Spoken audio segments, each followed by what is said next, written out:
మంత్రి నారా లోకేష్ తన మంచి మనసును చాటుకున్నారు. నెల్లూరు జిల్లా పర్యటనలో భిక్షాటన చేస్తున్న 2 పిల్లల్ని గుర్తించిన నారా లోకేష్ అధికారులకు చెప్పి వారిని ఆ పని మానిపించి బడిలో చేర్పించాలని ఆదేశాలు జారీ చేశారు. అంతటితో ఆగకుండా తనే స్వయంగా స్కూల్ యూనిఫామ్ కొనించి మంత్రి నారాయణ దత్తత తీసుకున్న బడిలో అడ్మిషన్స్ ఇప్పించారు. తన చేత్తో స్వయంగా అడ్మిషన్ ఫామ్స్ను అందజేసిన లోకేష్ ఇంకెప్పుడు ఆ పిల్లలు భిక్షాటన వైపు వెళ్లకూడదని, బాగా చదువుకుని వృద్ధిలోకి రావాలని, పిల్లల చదువుకయ్యే ఖర్చు తానే భరిస్తానని చెప్పారు. మీరేదవ్వాలనుకుంటే అది అవ్వండ్రా, బాగా చదువుకోవాలి అంటూ లోకేష్ చెప్పిన మాటలు అందరినీ కదిలించి వేశాయి. నేను విద్యాశాఖ మంత్రి అవుతాం.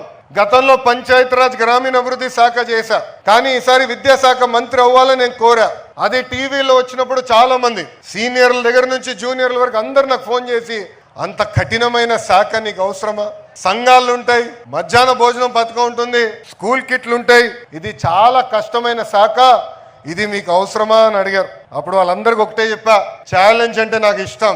విద్యాశాఖని మార్చగలితే ఏ శాఖనైనా మనం మార్చగలుగుతాం. అందుకే విద్యాశాఖ మంత్రిగా నేను వస్తున్నాను.